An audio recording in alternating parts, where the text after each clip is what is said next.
Bem-vindo a uma jornada através do túnel do tempo para um lugar onde a compreensão sobre bactérias era um mistério e a medicina estava envolta em sombras. Em um mundo medieval, onde o conhecimento sobre germes permanecia oculto e os remédios modernos eram inexistentes, os povos enfrentavam um inimigo invisível e aterrador: as doenças. Jacques Le Goff descreveu essa época como um desfile sombrio, onde a natureza, a escassez e o aumento de preços pavimentaram o caminho para epidemias e mortandade, um aumento assustador nas taxas de mortalidade. Um aspecto notável na trajetória das doenças é a sua persistência e a mudança na forma como se distribuem ao longo do tempo. Muitas das enfermidades identificadas em esqueletos da antiguidade compartilham características idênticas às das doenças que encontramos nos dias atuais. Esse fenômeno indica a continuidade das doenças ao longo dos séculos e revela que foram apenas os padrões geográficos desses males e sua frequência global que se alteraram ao longo da história da humanidade. Na Idade Média, é importante observar como os períodos de abundância alimentar impulsionavam o crescimento populacional, enquanto a escassez de alimentos abria as portas para doenças devastadoras. A ingestão de alimentos de qualidade duvidosa, como ervas ou farinhas impróprias e produtos estragados, frequentemente resultava em enfermidades, algumas das quais fatais. O quadro sombrio das grandes doenças medievais expõe claramente os impactos de uma alimentação inadequada e insuficiente. A tuberculose, sem dúvida, foi a doença endêmica medieval mais disseminada e letal. Além disso, as doenças de pele, incluindo a temível lepra, eram comuns, acompanhadas por abscessos, gangrenas, sarna, úlceras, tumores, câncer, eczema e erisipela. O comércio e as viagens interativas propagaram essas doenças, por vezes com efeitos devastadores.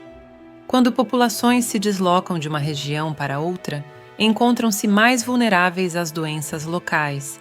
Por conta disso, as zonas costeiras do Mediterrâneo eram mais suscetíveis a apresentar enfermidades do que o interior da Europa. O sul da França e da Itália, em particular, enfrentaram 15 ondas de peste entre a metade do século VI e a metade do século VIII, cada uma delas com vários anos de duração.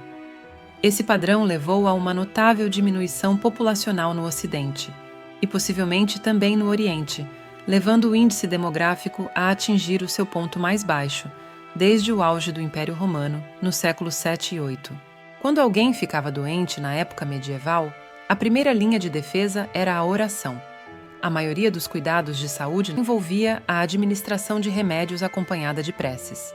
Assim, mesmo com o uso de tratamentos, a fé continuava a ser uma parte essencial do processo. Um exemplo disso é uma prece dedicada às ervas medicinais, encontrada em diversos manuscritos, desde o século VI até o século XIII. Aproxime-se com seus poderes, pois aquele que o criou me concedeu permissão para invocá-lo. Também aquele a quem a arte da cura foi confiada demonstra sua benevolência. Conceda com sua habilidade remédios eficazes para promover a saúde. Eu lhe imploro, proporcione-me sua graça por meio de sua proteção, para que tudo o que eu fizer com você e todos os seus poderes, e a quem eu administrar este remédio, alcance uma recuperação mais rápida e um resultado favorável. Para aqueles que sofriam de doenças crônicas, medidas mais drásticas podiam se tornar necessárias. Em tais situações, oferendas podiam ser feitas à igreja na forma de ex-votos, doações de itens essenciais como velas, panos ou pratos, ou objetos importantes para o doador.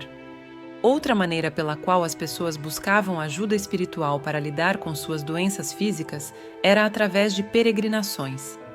Para que alguém fosse reconhecido como santo, era preciso realizar milagres em vida ou após a morte. Muitos desses milagres envolviam curas notáveis, como a recuperação da paralisia, cegueira ou surdez. Para acessar as propriedades curativas dos santos, era comum visitar seus santuários e prestar homenagens às suas relíquias, podendo até tocá-las. Além disso, pessoas abastadas podiam trazer consigo relíquias, como frascos contendo uma gota de sangue de um mártir, para utilizá-las como auxílio na cura.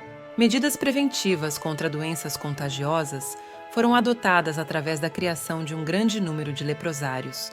Mas na Idade Média, embora existissem hospitais, eles estavam principalmente voltados para fornecer cuidados de longo prazo a pobres e doentes crônicos, em vez de serviços de emergência. Em casos que exigiam intervenções mais profundas, outras soluções precisavam ser buscadas. As pessoas que necessitavam de cirurgias muitas vezes recorriam a barbeiros cirurgiões, profissionais considerados habilidosos tanto em operações quanto em cortes de cabelo. A amputação era uma das cirurgias mais comuns devido aos acidentes e guerras, e a ausência de antibióticos tornava a gangrena um risco constante. Esse procedimento podia ser longo e doloroso, realizado sem os benefícios da anestesia moderna. No entanto, os pacientes podiam ser sedados com álcool, casca de salgueiro ou ópio, preparados por mestres boticários. Após a cirurgia, a ferida era frequentemente cauterizada para estancar o sangramento e acelerar a cicatrização. Avicena afirmava: "O melhor material para a cauterização é o ouro", embora a maioria das pessoas não tivesse acesso a esses instrumentos sofisticados. Agradecemos por nos acompanhar nessa exploração histórica. Em sua opinião, qual era a pior doença que os medievais enfrentavam no dia a dia? Deixe sua resposta abaixo e quem sabe possamos fazer um vídeo focado apenas nas características de cada doença endêmica medieval.